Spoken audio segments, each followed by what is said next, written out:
September 8th, 2010, that is the day that it ended. You never forget the day that your world comes crashing down. And it sounds so cliche, too, like Ray Liotta in the third act of Goodfellas, right? I kept hearing helicopters, but it's true.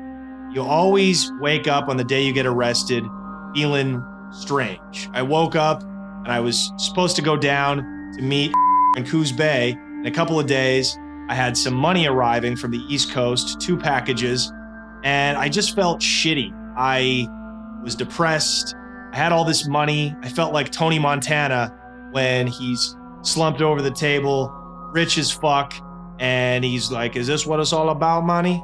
I felt completely alone in the world. That's very true. The higher you ascend in the drug game or any criminal game, the lonelier you are. I had to lie to my parents. I was ashamed to even show my face at family events. I would have to tell them I was, working for a marketing company. And when they all really knew the truth anyways, I was isolated from my friend group from college. They had all gone legit. Even my best pal and my partner in crime had gone straight. So I just was completely alienated from the civilian world.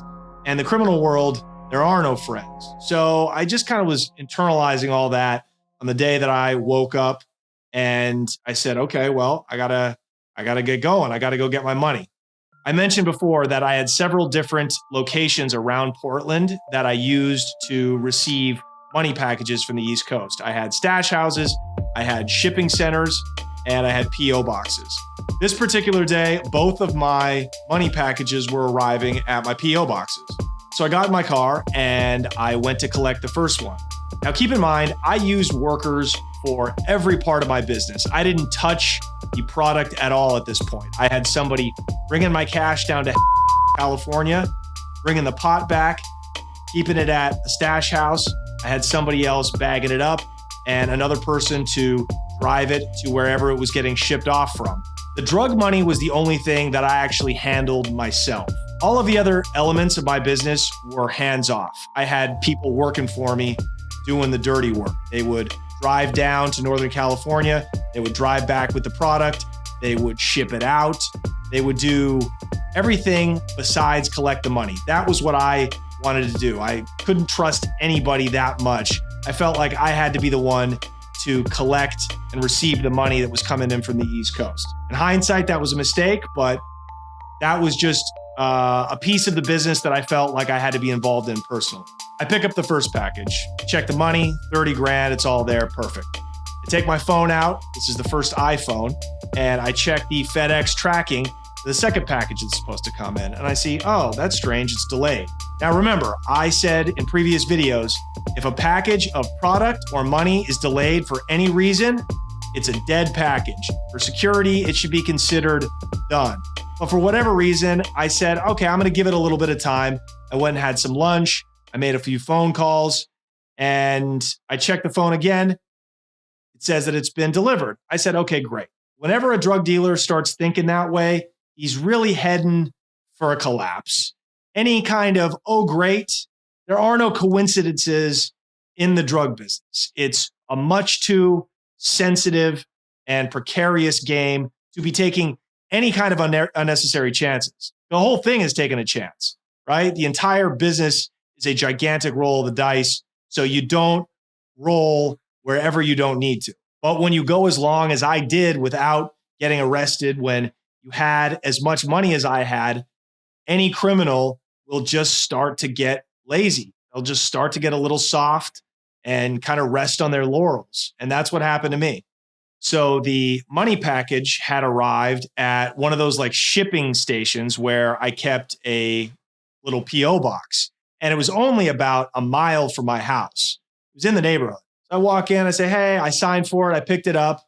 I walked out. I put it in the trunk of my car and I started driving back to my apartment. And at this time, I was living in a townhouse in a very nice area. I'm talking about my next door neighbor was a lawyer and the guy on the other side of me was a surgeon. It was a nice, quiet, white neighborhood. And I waved hello and goodbye. And I, gave the kids noogies. And I was just living like, a very affluent neighbor all-American boy that you would want living in your neighborhood. It was a complete double life. And nobody knew where I lived. That's the other thing as a high-level drug dealer, to keep yourself safe. You never wanted to have an apartment in your name. You never wanted to have your car in your name. I didn't even have a bill in my name. Nobody, except for one person, the kid who I think may have given the cops my location, knew where I lived. The only thing that made my operation dirty was that I kept a bunch of money in this apartment. I had bricks and bricks of money stashed all over the place. I had a safe next to my bed where I kept 150, 200 grand at all times, but I had no work. I never kept any product there. So I'm about a half a mile from my house and I see two Suburbans kind of in unison get in the lane behind me. And immediately I knew this was trouble. They followed me for a couple of blocks and they started to get closer. And I was like, all right, well, there's no way I'm going home. We're going to go for a little ride. I pull up to an intersection and instead of going straight towards my house, I take a right. And that's when I see the lights behind me start to flash. And I didn't even think, I just hit it. Bam! I started taking off down this residential street, probably 80, 90 miles an hour. And I see the cops. I expect them to start chasing after me. I wait for the helicopter to start flying over my head, but it didn't come. And I said, that's so fucking strange. And later on, I talked to my lawyer and he said, that's actually a mandate of a lot of local police departments. They do not give high-speed chases through residential areas because if they kill a kid who's walking across the street, they could be held liable. But I didn't know it at the time. I was driving like my life depended on it. I took a right, I took a hard left, I took another right, and then I parked the car, hopped out, closed the door, and I started running.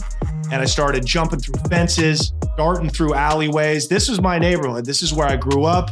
I know every other family, probably willing to hide me. I took off the hoodie that I was wearing, I threw it into the garbage can, and I just started walking casually around my neighborhood. And I was shaking, I was sweating. I walked into a 7-Eleven to buy a cigarette. I didn't even smoke, but I was so on edge, I had to calm down. And I did that for about 2 hours. And I was racking my brain. I was spinning my wheels. I was like, who's snitching on me? Which one of my workers knew that I had money coming in that day from the East Coast? And the answer is nobody. They didn't know where I received my money from. So it probably couldn't have been one of my workers. And later on, I would find out that they had put a little tracking device into the money package. And about 2 hours have gone by at this point, and I decide that it's safe to walk back to my house. I'm leaving the car with the money stashed on that little residential street. The apartment was not under my name, and I said, okay, I'm probably fine. Nobody knows where I live. So 10 minutes later, I'm back at my townhouse, and I'm looking up and down the street, nothing. And I said, okay, maybe I just dodged a fucking bullet.